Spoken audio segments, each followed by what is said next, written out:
Hi friends, எல்லாரும் எப்படி இருக்கீங்க? நம்ம இன்னைக்கு melody of golden age episode 11ல என்ன நடக்குதுன்னு பார்க்கலாம். எபிசோட் ஸ்டார்டிங்லயே யான்ஷி ஆபீஸ்க்கு நடக்க முடியாத நடந்துகிட்டு ஏதோ கிழவி இடுப்பு பிடிச்சிட்டு வர மாதிரி அவங்க டேபிள்ல உட்கார அங்க உள்ள அவங்க கூட வேலை செஞ்சுக்கிட்டு இருக்க கொலிக்கெல்லாம் பார்த்துட்டு சிரிச்சுக்கிட்டு அதுலயும் ஒரு ஆள் என்ன இப்படி இடுப்பு உடைஞ்ச விளாட்ட உட்கார, என்ன ஆச்சு உனக்கு அப்படின்ட்டு நக்கல் அடிக்கிற மாதிரியே கேள்வி கேட்க, யான்ஷியும் நேத்து நான் கொஞ்சம் குடிச்சிருந்தேன்ல அதனால நான் கீழே விழுந்துட்டேன்னு மறைச்சு சொல்ல, நீ கீழே விழுந்துட்டியா இல்ல உன் ஹஸ்பண்ட் எதுவும் இடுப்பு உடச்சு விட்டுட்டான் அடிச்சு, அவனே ஒரு வெள்ளை பேய் தானே, நீ போதையில ஏதாவது அவன்கிட்ட சேட்டை பண்ணி இருப்ப, அதனால அவன் போட்டு செம்மையா உன்னை அடிச்சிருப்பான், உன்னை கொடுமைப்படுத்தி இருப்பான் அப்படின்லாம் சொல்லி நக்கல் அடிச்சு அவங்க பேசிக்கிட்டு இருக்க.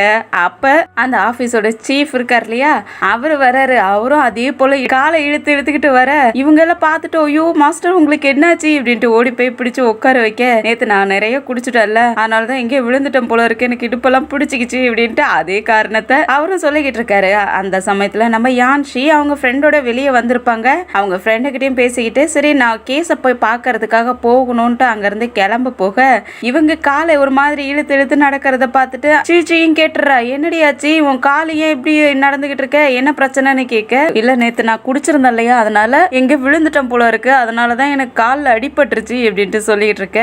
உண்மையிலுமே அடிதான் பட்டுருச்சா இல்ல அந்த வெள்ளை பேயதான் அடிச்சுட்டானா அப்படின்ட்டு அந்த பொண்ணு கேட்டுட்டு இருக்கா. அதெல்லாம் ஒண்ணும் இல்ல, நானாதான் விழுந்துட்டேன் அப்படின்னு சொல்லிட்டு யான்ஷி அவங்க வேலையை பார்க்கறதுக்காக போயிட, இந்த பொண்ணு மார்க்கெட்ல தானே இருக்கா, அந்த பொண்ணுடைய ஃப்ரெண்டுன்னு நினைக்கிறேன். ஒரு பையன் கடையில பண்ணு வாங்கறதுக்காக வர, அப்ப நம்ம சீச்சி அந்த கடைக்காரர் கிட்ட கண்ணை காட்ட, அவரும் ஏதோ புரிஞ்சுக்கிட்டு கடைக்கு பண்ணு வாங்க வந்த பையன் கிட்ட ஏதோ ஒரு பண்ணு எடுத்து கொடுக்க, அவனும் அதை சாதாரணமா வாங்கி சாப்பிடலான்ட்டு வாயில வச்சு கடிக்கக்குள்ள உள்ள தங்க காயின் இருக்குமா, அதை பார்த்த உடனே சீச்சி கிட்ட ஓடி வந்துட்டு எதுக்காக இதை இங்க வச்ச அப்படின்ட்டு கேட்க, இது வச்சுக்க உனக்கு தேவைப்படும்ல, நீ செலவுக்கு என்ன பண்ணுவா, அதுக்காக தான் நான் உனக்கு கொடுத்தேன் அப்படின்னு சொல்லிட்டு கொடுக்கறதுக்கு, இல்ல எனக்கெல்லாம் வேண்டாம் இனிமேல் எனக்கு நீ இதை கொடுக்காத அப்படின்னு சொல்லிட்டு அந்த பொண்ணு கையில அந்த காயினை கொடுத்துட்டு இந்த பையன் ஒரு விஷயத்தை யோசிச்சு பாக்குறான். ஆக்சுவலா இவன் சின்ன பையனா இருக்கக்குள்ளேயே இவனுக்கு அப்பா அம்மா இல்ல போல இருக்கு, அதனால அனாதையா ஆயிட்டதால பிச்சை எடுத்து தான் பொழைச்சிருந்திருக்கான். அந்த சமயத்துல நம்ம சீச்சியும் அவங்க அப்பாவும் மார்க்கெட் சைடு வந்தப்ப இந்த பையன் பிச்சை எடுக்கிறத பார்த்த உடனே அவங்க அப்பா கிட்ட ஒரு தங்க காயினை வாங்கி அவங்க கிட்ட கொடுக்க போக,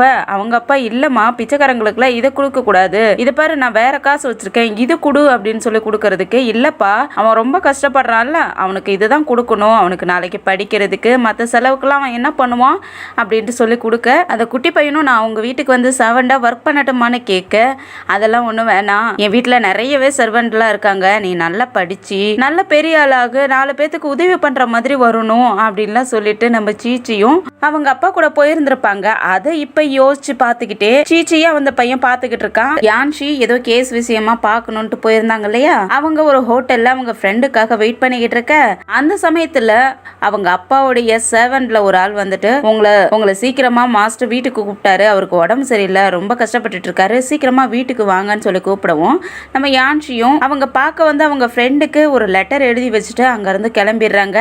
அவங்க அந்த சைடு கிளம்பின உடனே பின்னாடியே ஒரு பையன் வரான். அந்த பையன் தான் நம்ம யான்ஷியோட ஃப்ரெண்டு போல இருக்கு. அந்த பையன் அந்த லெட்டர் எடுத்து பார்க்க, அதுல எனக்கு அர்ஜென்ட் ஒர்க் வந்துருச்சு, எங்க அப்பா உடம்பு சரியில்லை, நான் அவரை போய் பார்க்கணும், நான் உன்னை அப்புறமா மீட் பண்றேன்னு எழுதியிருக்கோம். யான்ஷியும் அவங்க வீட்டை தேடி வந்துட்டு, அப்பா உங்களுக்கு என்னாச்சு, ஏதோ உடம்பு சரியில்லைன்னு கேள்விப்பட்டேனே, என்னப்பா ஆச்சு அப்படின்னுட்டே வர, அங்க இந்த ஜியாங் அமைச்சர் உட்காந்துருக்கான். அவனை பார்த்த உடனே யான்ஷிக்கு புரிஞ்சு போயிடுது, இவன் தான் இப்படி என்னை மிரட்டி கூப்பிட்டு இருப்பான் போல இருக்கு அப்படின்ட்டு. அந்தாலும் நம்ம யான்ஷிய செம்மைய திட்ட ஆரம்பிக்கிறான். நான் உங்ககிட்ட என்ன வேலை சொன்னா, நீ என்ன வேலை பண்ணி வச்சிருக்க, நான் உன்னை எதுக்காக அந்த வீட்டுக்கு மருமகளை அனுப்பி வச்சேன், நீ சென்னை கூட இருந்து வாட்ச் பண்ணி அவன் என்னென்னமோ பண்றாங்கிறது நீ எனக்கு சொல்லணுங்கிறதுக்காக தானே அனுப்பி வச்சேன், ஆனா நீ என்ன பண்ணி வச்சிருக்க, அவன் என்னென்ன சாப்பிட்றான், எந்த கலர்ல ட்ரெஸ் பண்றான், எப்ப தூங்குறான், இதெல்லாம் எனக்கு தேவையா, அதெல்லாம் எதுக்கு எனக்கு அனுப்பி வச்சிருக்க அப்படின்ட்டுலாம் அவன் செம்மைய திட்ட ஆரம்பிக்கிறான். யான்ஷியும் பொறுமையா என்னை மன்னிச்சிருங்க, நான் தெரியாத பண்ணிட்டேன், நான் அந்த மாதிரி இனிமேல் பண்ண மாட்டேன், நானே அங்க ஒரு ஒதுக்கி வச்ச பொண்ணு மாதிரி தான் இருக்கேன், அவங்க யாரும் என்னை பக்கத்துல எல்லாம் அதிகம் சேர்த்துக்கிறதே கிடையாது,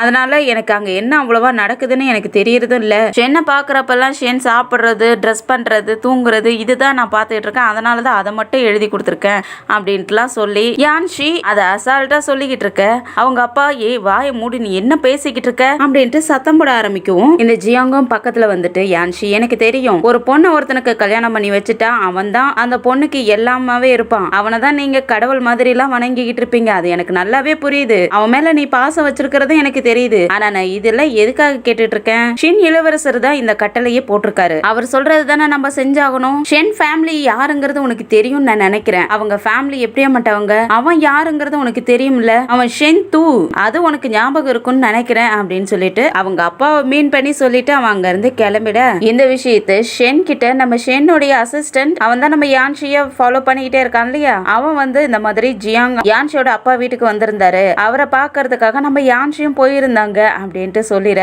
ஷென் செம்ம கடுப்புல உட்காந்துருக்கான். அதுக்கப்புறம் அசிஸ்டன்ட் சரி நான் வெளியே போய் நிக்கிறேன்ட்டு வெளியே போய் நின்னுக்க.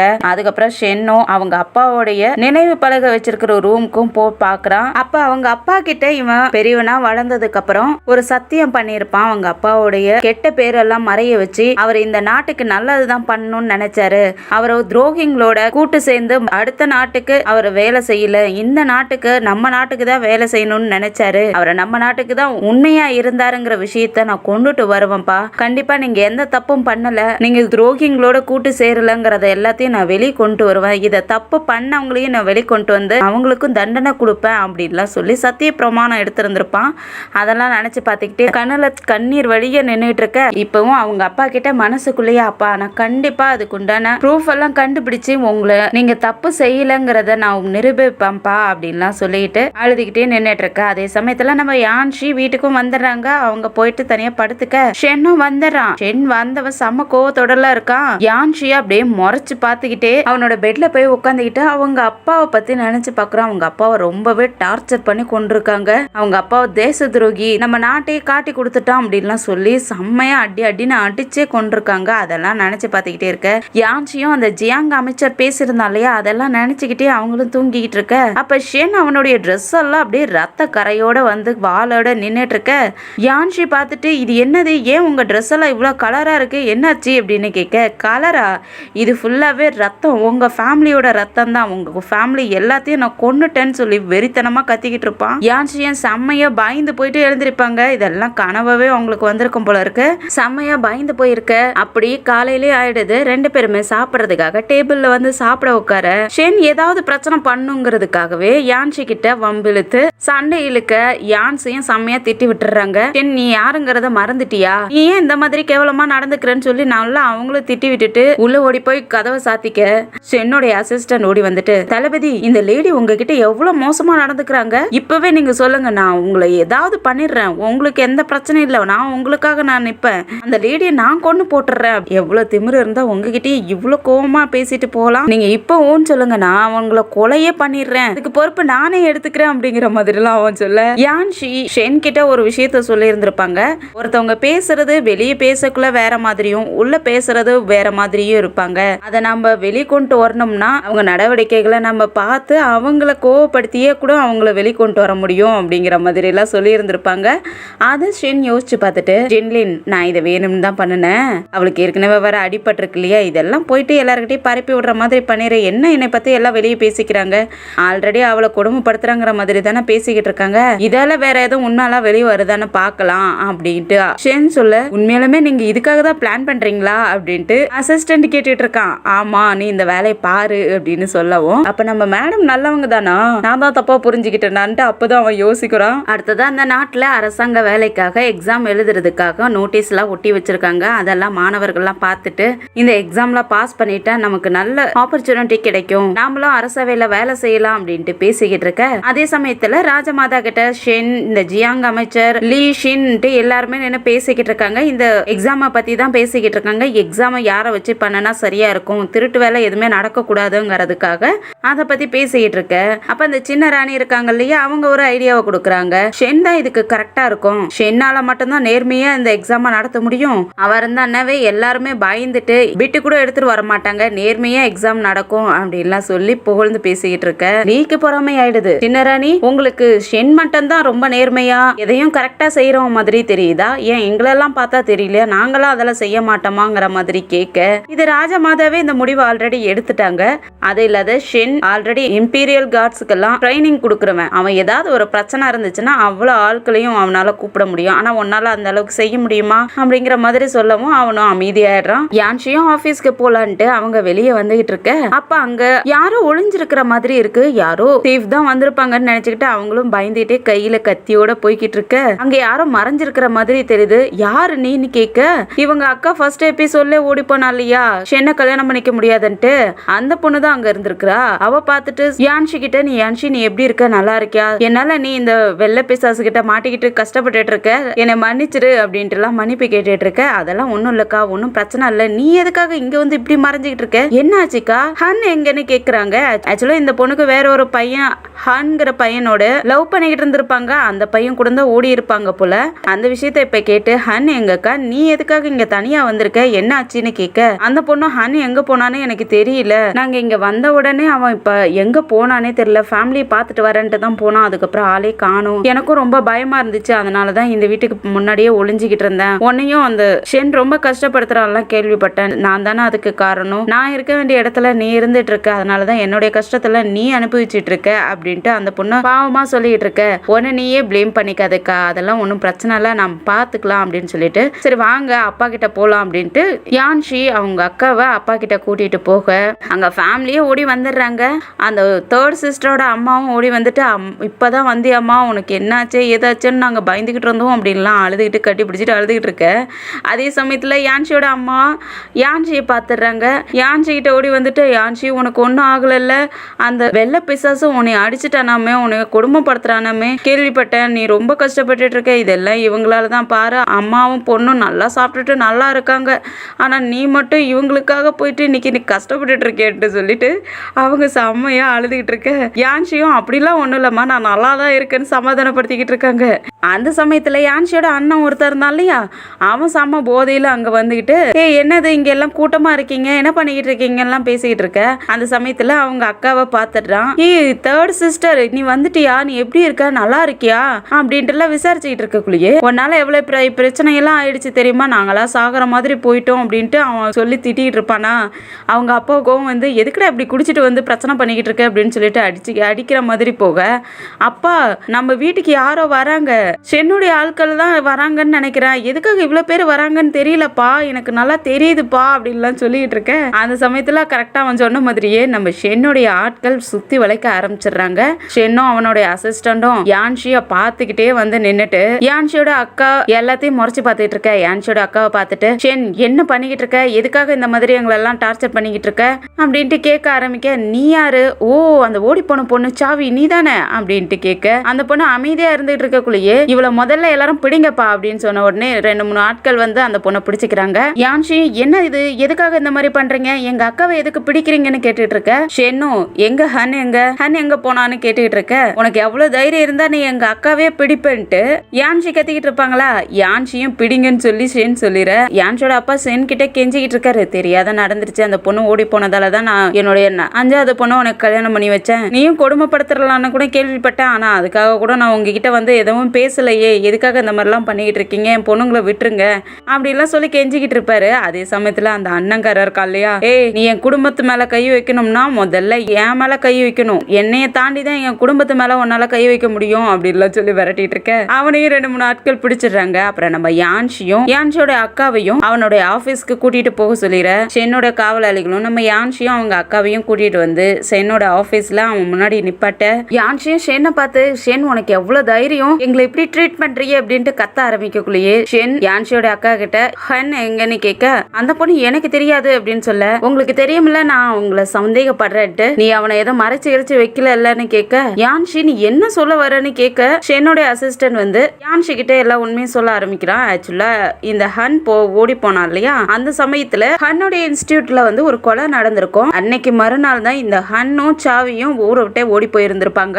அடுத்த நாள்ல இருந்து அந்த ஸ்டூடெண்டையும் தேடி இருந்திருப்பாங்க. அவனுடைய பணம் மட்டும் தான் கிடைச்சிருக்கும், அதை மட்டும் தான் எடுத்துட்டு வந்திருப்பாங்க. அதை எல்லாத்தையும் சொல்லிட்டு எங்களுக்கு சந்தேகமே இந்த ஹன் மேலதான், அந்த ஹன் தான் அவனை கொலை பண்ணிட்டு ஓடி போயிருக்கான் அப்படின்லாம் சொல்ல, சாவி பயந்துட்டு அப்படிலாம் இல்ல, அவர் கொலை எல்லாம் பண்ண மாட்டாரு, அவர் ரொம்ப நல்லவர்லாம் சொல்லிக்கிட்டு இருக்க. ஷென் இருந்துட்டு, நீ நினைக்கிற நீங்க 2 பேரும் லவ் பண்ணதால வீரை விட்டு ஓடி போயிருக்கீங்கன்னு நீங்க நினைச்சிட்டு இருக்க, ஆனா அவன் கொலை பண்ணதால தான் இங்க இருந்து ஓடியே போயிருந்தான், எங்களுக்கு இன்னும் அவன் மேல நிறைய சந்தேகமே இருக்குது, அவன் எங்க இருக்கான்னு மட்டும் சொல்லுன்னு கேட்டுட்டு இருக்க. யான்ஷியும் அவங்க அக்கா கிட்ட கேட்டுட்டு இருக்காங்க, அக்கா உண்மையை சொல்லு, ஹன் எங்க இருக்காருன்னு சொல்லு, அவர் இருந்தாருன்னா அவர் தான் இந்த கொலையை பண்ணாரா, இல்லைன்னாலும் அவரை காப்பாத்துறதுக்காவது வாய்ப்பா அமையும், எங்க இருக்காருன்ட்டு கேட்டுட்டு இருக்க. சாவியும் எனக்கு தெரியாதுமா, அவரு நான் இங்க வந்ததுல இருந்து அவர் ஆளே காணும், எங்க போனாருன்னே தெரியலன்ட்டு அந்த பொண்ணும் பயந்துகிட்டு இருக்க. யான்ஷியும் நான் அந்த பாடியை பார்க்கணும், என்னை கூட்டிட்டு போக முடியுமான்னு கேட்க. அப்புறம் ஷென்னும் அந்த பாடியை காட்டுறதுக்காக கூட்டிட்டு போய் காட்ட காட்டிட்டு இருக்க. அசிஸ்டன்ட்டுக்கு மூக்குல நாத்தம் தாங்க முடியல, மூக்குல ருமால வச்சு அடைச்சிட்டு இருக்கான். யான்ஷி அத பக்கத்துல போயிட்டு பாத்துக்கிட்டு இருக்காங்க. நம்ம யான்ஷி அந்த டெட் பாடிய பயமே இல்லாத செக் பண்றத பார்த்த அசிஸ்டன்ட்டுக்கு செம்மையா ஷாக்கா இருக்கு. அது எப்படி இந்த பொண்ணு இப்படி பயம் இல்லாத செக் பண்ணிக்கிட்டு இருக்காங்க. அவங்க அக்கா பாருங்க ரொம்ப பயந்து போயிட்டு அழுதுகிட்டே நின்றுட்டு இருக்க.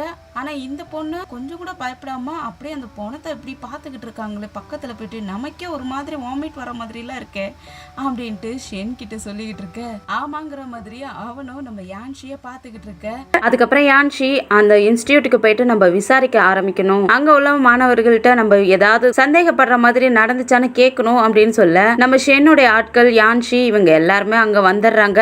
ஷென்னுடைய அசிஸ்டண்டும் விசாரிக்கிறன்ட்டு போயிட்டு அவங்க முன்னாடி அவனுடைய வால் எடுத்து மிரட்ட ஆரம்பிக்கிறான். உண்மையை சொல்றீங்களா, அந்த பையன் எப்படி சொத்து போனா, அதுக்கு பதில் சொல்லுங்க அப்படின்லாம் கேட்டுட்டு மிரட்டிக்கிட்டு இருக்க. யான்ஷி பாக்குறாங்க, அவனை பிடிச்சி இடிச்சு தள்ளி விட்டுட்டு நீ இப்படிதான் விசாரிப்பியா, இப்படி விசாரிச்சா பயத்துல யாரா உண்மையை சொல்ல போறாங்க அப்படின்னு சொல்லி தள்ளி விட்டுட்டு யான்ஷி போயிட்டு மெதுவா எல்லாருக்கிட்டையும் விசாரிக்க ஆரம்பிக்கிறாங்க. அவங்களுக்கும் நிறைய இன்ஃபர்மேஷன்லாம் கிடைக்க ஆரம்பிக்குது. அவங்க உள்ள மாணவர்கள் யான்ஷி கிட்ட பயப்படாதையே எல்லாம் உண்மையும் சொல்ல ஆரம்பிக்கிறாங்க. அதுல ஒருத்தன் ஹன் அங்கிருந்து போறப்ப என்ன நடந்துச்சுங்கிறதையும் சொல்லிடுறான். யாரோ ஹன்னை கூப்பிட ஹன் அங்க இருந்து இதோ வந்துட்டேன் அப்படின்னு சொல்லிட்டு ஓடி போயிருந்திருக்கான். அதுக்கப்புறம் ஹன்னை நாங்க பார்க்கவே இல்லை அப்படிங்கிற மாதிரி எல்லாம் சொல்லி நிறைய இன்ஃபர்மேஷன் அந்த இன்ஸ்டிடியூட்ல இருந்து அவங்களுக்கு கிடைக்குது. அந்த சமயத்துல நம்ம யான்ஷியோடைய கூட பிறக்காத தம்பி ஒருத்தர் இருக்கான் இல்லையா, அவன் ஓடி வந்துடுறான். யான்ஷி அக்கா இங்க என்ன பண்றீங்க, இன்வெஸ்டிகேட்டிங்காக வந்தீங்களா அப்படின்ட்டு. எங்க அக்கா எவ்வளவு ஹீரோயின் மாதிரி எல்லாம் இருக்காங்க அப்படின்ட்டுலாம் யான்ஷியை ரசிச்சுக்கிட்டு இருக்க. ஷென்க்கு கோவமாகுது, நீ எங்க போனாலும் வந்துருவியாடா, அவளை ஃபாலோ பண்றதை தவிர உனக்கு வேற வேலையே இல்லையாங்கிற மாதிரி கேட்க.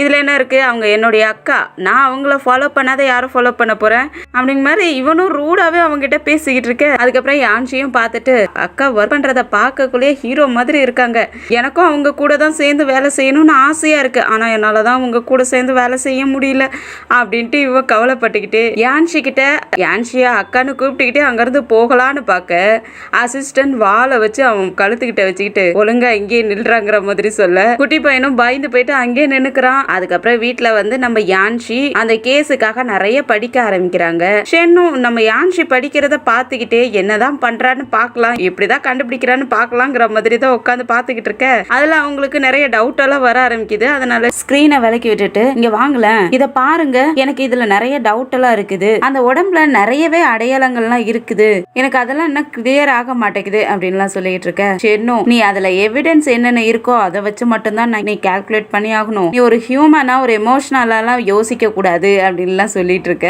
யான்ஷியும் அந்த புக்கை காட்டிட்டு எனக்கு இதுலதான் டவுட் இருக்கு பாருங்களேன் அப்படின்ட்டு காட்டிட்டு இருக்க. ஷென்னும் பக்கத்துல வந்துட்டு நம்ம யான்ஷிய பக்கத்துல போய் பாக்குற மாதிரி பார்த்துட்டு அந்த புக்கை அப்படியே வாங்கிட்டு அங்க இருந்து கிளம்ப யான்ஷி கொஞ்ச நேரம் அப்படியே அதிர்ச்சியாகி நின்றுட்டு இருந்துட்டு ஏ ஷென் என்ன பண்ணிட்டு இருக்கேன்னு கேட்க. ஷென்னும் அந்த எவிடன்ஸ்ல என்னென்ன இருக்குன்ட்டு பாக்கலான்ட்டு பாத்துக்கிட்டு இருக்க. யான்ஷியும் பக்கத்துல போய் உட்காந்துக்கிட்டு அந்த கேஸை பத்தி பேசுறேன்ட்டு தொணன்னு பக்கத்துல உட்காந்துட்டு பேசிக்கிட்டு இருக்க.